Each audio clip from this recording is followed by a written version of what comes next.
नमस्कार। आज हम लोग चंद्रदेव से मेरी बातें निबंध या कहानी भी इसे कह सकते हैं को पढ़ेंगे। इसकी रचनाकार बंग महिला है जिनका असली नाम राजेंद्र बाला घोष है। यह निबंध 1904 में सरस्वती में प्रकाशित हुआ था। बाद में कई पत्र पत्रिकाओं ने इसे कहानी के रूप में प्रस्तुत किया है, लेकिन यह एक रोचक निबंध है। तो आइए प्रारंभ करते हैं चंद्रदेव से मेरी बातें। भगवान चंद्रदेव, आपके कमलवत कोमल चरणों में इस दासी का अनेक बार प्रणाम। आज मैं आपसे 2-4 बातें करने की इच्छा रखती हूँ। देखो, सुनी अनसुनी सी मत कर जाना। अपने बड़प्पन की ओर ध्यान देना। अच्छा कहती हूँ, सुनो। मैं सुनती हूँ आप इस आकाश मंडल में चिरकाल से वास करते हैं। क्या यह बात सत्य है?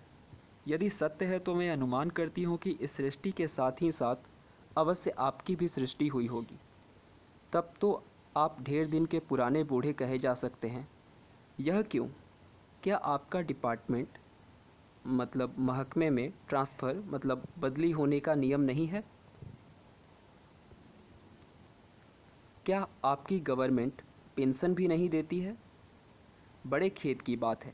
यदि आप हमारी न्यायशीला गवर्नमेंट के किसी विभाग में सर्विस करते होते तो अब तक आपकी बहुत कुछ पदोन्नति हो गई होती और ऐसी पोस्ट पर रहकर भारत के कितने ही सुरम्य नगर, पर्वत, जंगल और झाड़ियों में भ्रमण करते। अंत में इस वृद्धावस्था में पेंशन प्राप्त कर काशी जैसे पुनीत और शांति धाम में बैठकर हरि नाम स्मरण करके अपना परलोक बनाते। यह हमारी बड़ी भारी भूल हुई। भगवान चंद्रदेव, क्षमा कीजिए। आप तो अमर हैं, आपको मृत्यु कहाँ, तब परलोक बनाना कैसा? ओहो, देवता भी अपनी जाति के कैसे पक्षपाती होते हैं। देखो ना, चंद्रदेव को अमृत देकर उन्होंने अमर कर दिया। तब यदि मनुष्य होकर अंग्रेज अपने जाति वालों का पक्षपात करें तो आश्चर्य ही क्या है। अच्छा, यदि आपको अंग्रेज जाति की सेवा करना स्वीकार हो तो एक एप्लीकेशन मतलब निवेदन पत्र हमारे आधुनिक भारत प्रभु लॉर्ड कर्जन के पास भेज देवें। आशा है कि आपको आदरपूर्वक अवश्य आह्वान करेंगे, क्योंकि आप अधम भारतवासियों की भांति कृष्णांग तो हैं ही नहीं जो आपको अच्छी नौकरी देने में उनकी गौरांग जाति कुपित हो उठेगी।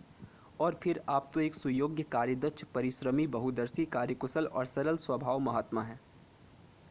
मैं विश्वास करती हूँ कि जब लॉर्ड कर्जन हमारे भारत के अस्थायी भाग्य विधाता बनकर आवेंगे तब आपको किसी कमीशन का मेंबर नहीं तो किसी मिशन में भर्ती करके वे अवश्य ही भेज देंगे, क्योंकि उनको कमीशन और मिशन दोनों ही अत्यंत प्रिय है। आपके चंद्रलोक में जो रीति और नीति सृष्टि के आदिकाल में प्रचलित थे वे ही सब अब भी हैं, पर यहाँ तो इतना परिवर्तन हो गया है कि भूत और वर्तमान में आकाश पाताल का सा अंतर हो गया है। मैं अनुमान करती हूँ कि आपके नेत्रों की ज्योति भी कुछ अवश्य ही मंद पड़ गई होगी, क्योंकि आधुनिक भारत संतान लड़कपन से ही चश्मा धारण करने लगी है। इस कारण आप हमारे दीनहीन क्षीण प्रभ भारत को उतनी दूर से भली भांति न देख सकते होंगे। अतएव आपसे सादर कहती हूँ कि एक बार कृपा कर भारत को देख तो जाइए। यद्यपि इस बात को जानती हूँ कि आपको इतना अवकाश कहाँ पर 8वें दिन नहीं तो महीने में एक दिन अर्थात अमावस्या को तो आपको हॉलीडे मतलब छुट्टी अवश्य ही रहती है। यदि आप उस दिन चाहें तो भारत भ्रमण कर जा सकते हैं। इस भ्रमण में आपको कितने ही नूतन दृश्य देखने को मिलेंगे जिसे सहसा देखकर आपकी बुद्धि जरूर चकरा जाएगी। यदि आपसे सारे हिंदुस्तान का भ्रमण शीघ्रता के कारण ना हो सके तो केवल राजधानी कलकत्ता को देख लेना तो अवश्य ही उचित है। वहाँ के कल कारखानों को देखकर आपको यह अवश्य ही कहना पड़ेगा कि यहाँ के कारीगर तो विश्वकर्मा के भी लड़कदादा निकले। यही क्यों आपकी प्रिय सहयोगिनी दामिनो, जो मेघों पर आरोहण करके आनंद से अटखेलियाँ करती है, वह बेचारी भी यहाँ मनुष्य के हाथों का खिलौना हो रही है। भगवान निशानाथ, जिस समय आप अपनी निर्मल चंद्रिका को बटोर मेघमाला अथवा पर्वतों की ओट से सिंधु में के गोद में जा सकते हैं, उस समय यही नीरदवासिनी विश्वमोहिनी सौदामिनी अपनी उज्ज्वल मूर्ति से आलोक प्रदान कर रात को दिन बना देती है। आपके देवलोक में जितने देवता हैं उनके वाहन भी उतने हैं, किसी का गज, किसी का हंस, किसी का बैल, किसी का चूहा इत्यादि। पर यहाँ तो सारा बोझ आपकी चपला और अग्निदेव के माथे मढ़ा गया है। क्या ब्राह्मण, क्या क्षत्रिय, क्या वैश्य, क्या शूद्र, क्या चंडाल, सभी के रथों का वाहन वही हो रही है। हमारे श्वेतांग महाप्रभु गण को जहाँ पर कुछ कठिनाई का सामना आ पड़ा, झट उन्होंने इलेक्ट्रिसिटी बिजली को लापटका। बस कठिन से कठिन कार्य सहज में संपादन कर लेते हैं और हमारे यहाँ के उच्च शिक्षा प्राप्त युवक काठ के पुतलों की भांति मुंह ताकते रह जाते हैं। जिस व्योमवासिनी विद्युत देवी को स्पर्श तक करने का किसी व्यक्ति का साहस नहीं हो सकता, वही आज पराए घर में आश्रिता नारियों की भांति ऐसे दबाव में पड़ी है कि वह चूं तक नहीं कर सकती। क्या करे, बेचारी के भाग्य में विधाता ने दासी वृत्ति ही लिखा था। हरिपदोद्भवात्रैलक्य पावनी सुरसरी के भी खोटे दिन आए हैं। वह भी अब स्थान स्थान में बंधनग्रस्त हो रही है। उसके वक्षस्थल पर जहाँ तहाँ मोटे वृहदाकार खंभ गाड़ दिए गए हैं। कलकत्ता आदि को देखकर आपके देवराज सुरेंद्र भी कहेंगे कि हमारी अमरावती तो इसके आगे निरी फीकी सी जान पड़ती है। वहाँ ईडन गार्डन तो परिजात परिशोभित नंदन कानन को भी मात दे रहा है। वहाँ के विश्वविद्यालय के विश्वश्रेष्ठ पंडितों के विश्वव्यापिनी विद्या को देखकर वीणा पाणी सरस्वती भी कहने लग जाएगी कि निस्संदेह इन विद्या दिग्गजों की विद्या चमत्कारिणी है। वहीं के फोर्ट विलियम के फौजी सामान को देखकर आपके देव सेनापति कार्तिकीय बाबू के भी छक्के छूट जाएंगे, क्योंकि देव सेनापति महाशय देखने में खास बंगाली बाबू से जचते हैं और उनका वाहन भी एक सुंदर मयूर है। बस इससे उनके वीरत्व का भी परिचय खूब मिलता है। वहाँ के मिंट मतलब टकसाल को देखकर सिंधु तनिया आपकी प्रिय सहोदरा कमला देवी तथा कुबेर भी अचकचा जाएंगे। भगवान चंद्रदेव इन्हीं सब विश्वम्योत्पादक अपूर्व दृश्यों का अवलोकन करने के हेतु आपको सादर निमंत्रित तथा सविनय आहूत करती हूँ।